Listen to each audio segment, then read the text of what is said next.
Hello again. Today we're going to spend our time talking about construction loans and how that fits into the building process.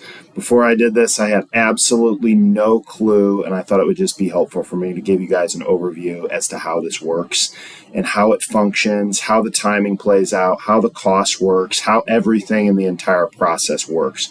I've done this several times on my own, and I've helped facilitate it several times on my own with the help of a contractor. So I've done it. I've built multiple ways. I've built straight out with a contractor. I've built with a contractor partnering with me, and I've built on my own. So I have a lot of experience with construction loans, although I haven't done that many. Now I do my projects without a loan because I can do it with cash. So involving a bank and the cost, it's just a complete waste of my time, and I don't enjoy doing it. So I just don't do it. But anyways, let's start with the first part, and that's underwriting, okay? Underwriting, I know this is kind of common sense to a lot of you, but underwriting is a big deal. Underwriting on a normal loan, the bank has the loan and you and the house as their collateral. Well, when you're building, they got no house, right? There's nothing there. It's a bare piece of ground. Maybe they could go back on that, but they're not loaning only on that. They're loaning on that plus the value of what you're putting on it. So the first thing that you need to understand is underwriting is different, okay? It needs to be it is a more complete process. It involves more work, more time, more effort, and it involves you having someone, whether it's you or another entity, that can really provide the financial and experience backing that the bank needs to feel comfortable giving out this loan. Okay, so what does that mean? That simply means the bank does not want to get halfway through this loan and realize that you have walked off with a substantial amount of their money and left them with nothing but a bare ground and some wood in the ground.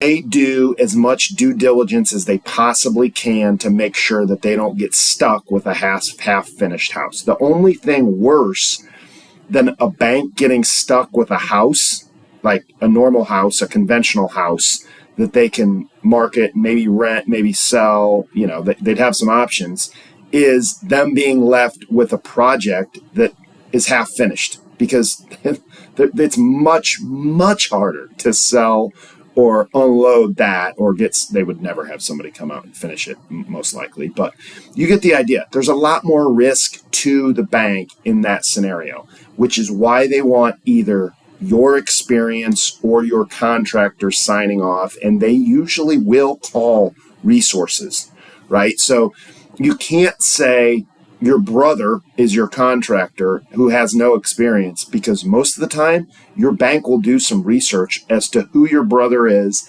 how many houses he's built, what his experience level is. If he's a legitimate builder, they're not just going to hand out all this money to somebody who can walk away and stiff them.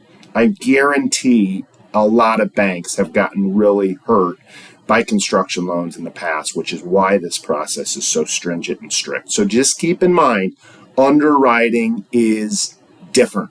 Not bad, not good, more extensive, and it's different. You're going to have draws, which is the next thing. You as the builder or the owner, the person doing the lending, gets to determine how many draws you want. Okay, so how the draws work and how this stuff functions is what we're going to get into next. You can choose how many draws you want. Okay, so typically that would be 4 to 6 draws throughout the life of the loan. Typically when you start a construction loan, you're going to get draw number 1, if you don't own the land, to buy the land. Or maybe you're going to have that built into your first draw, or maybe you already own the land and that's your collateral. All of those can work, but you're going to have usually a draw to acquire the land or the project site that you're working on. Then you're usually going to have another draw, which, for me is always culminated after framing or maybe foundation. That's a big one. How these things work physically is you do not get the money to finance your project. Okay, so you need to have the capital to pay for your foundation and framing. Let's say your first draw isn't until after your foundation and framing is done. You need to have the capital to be able to fund the foundation and framing throughout the project. Okay, so let me just give you my last project's numbers. It was a selling price of $300,000. I shouldn't tell you the selling price. It was a cost house of about $255,000. That project, the foundation alone was about $46,000. Okay, so I did it different. I had cash, but if I would be doing a construction loan, I would need to have my $46,000 on hand, like in my account, or have a line of credit that I could draw on. Have my $46,000, and then my framing on mine was about another $10,000.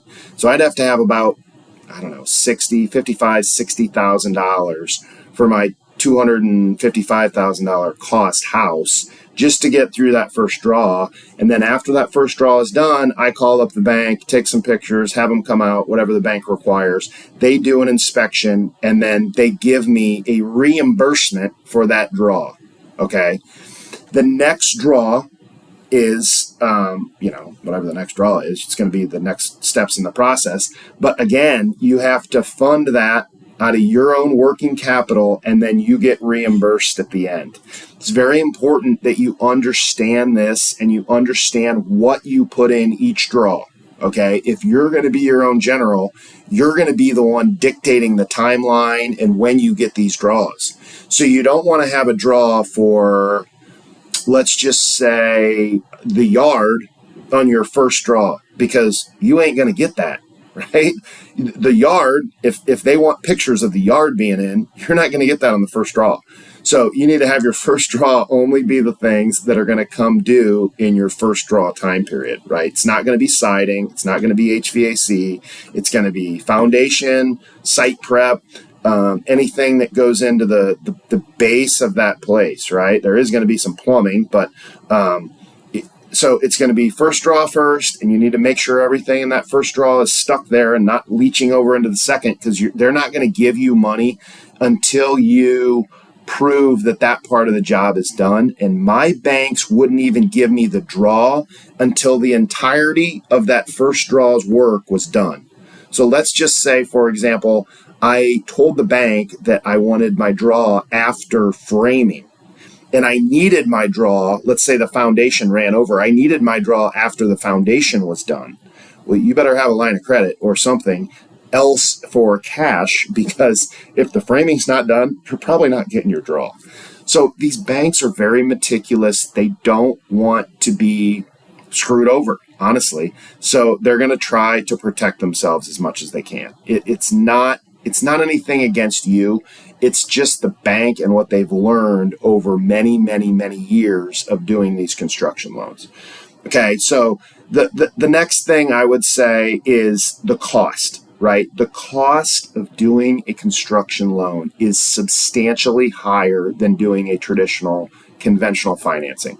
Okay, so I haven't done conventional financing or a loan in probably at least 3 years, so I don't know the exact closing costs, but let's just say a normal loan closing costs are going to be $3,000. Let's say, I know that might be low or it might be high, but let's just say it's $3,000.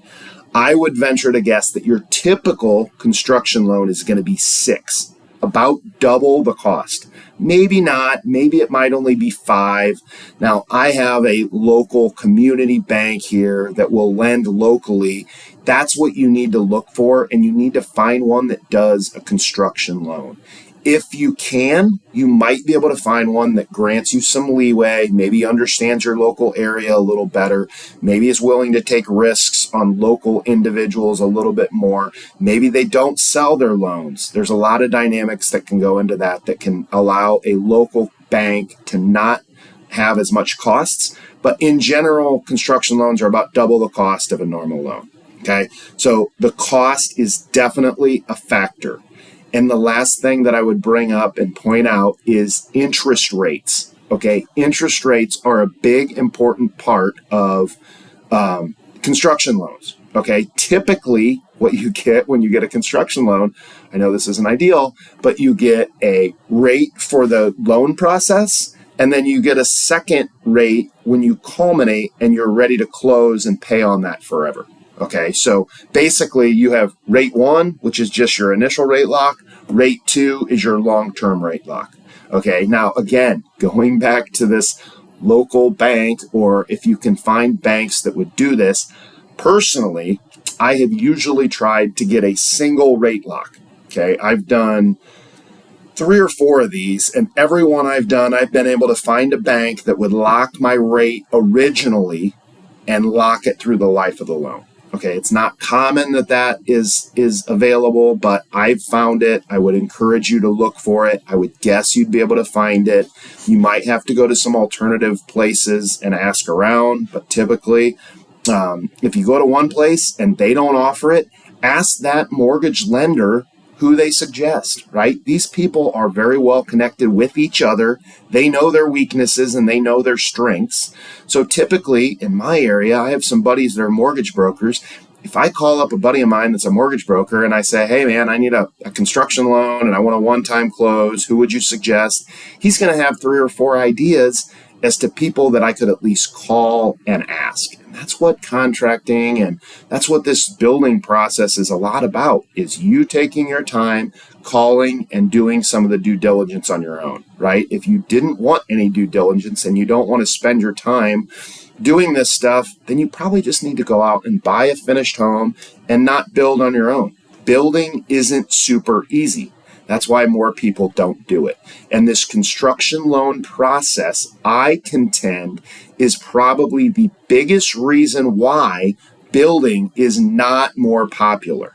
Okay, now I don't know, but to me, it seems like there's so much value to be had in building that I can't figure out why more people don't do it. Every single house I have ever built has been done well below the cost of what I could sell it for. Now, I'm not talking 50%, right? But, I don't know, 5, 10, 15, 20% below, maybe 25, depending on how good of a value you get on your land.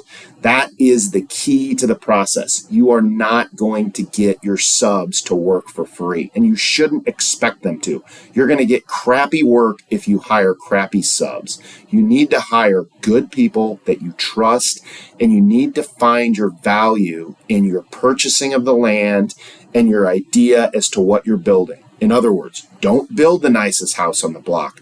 Don't build the McMansion next to a bunch of trailers, right? That just doesn't make sense. However, if you do this right and you use common sense when you're thinking about what you're going to do in this process, you can get a house, you can go through the process, you can have a ton of fun, my opinion, of course, I love this process, but you can have a ton of fun, and then at the end of the day, you get a new house, you get exactly what you want. You can even change things if you need to spend a little bit, if you make an error, you need to spend a little bit, you'll probably still end up having, I don't know, maybe at least a 10% less cost than what you would get. This is my opinion, of course, 10% less cost than what you would get going out and buying a finished house. That's just my opinion. I'm sure that doesn't happen all the time, but that is my opinion. If you have any questions about construction loans or this process, I'm around, I'm online, you can find me. Anyways, thanks for taking the time to check out this video. I hope it was helpful. Construction loans are confusing, but building is awesome and fun, and you should do it. Enjoy it. It's a cool experience.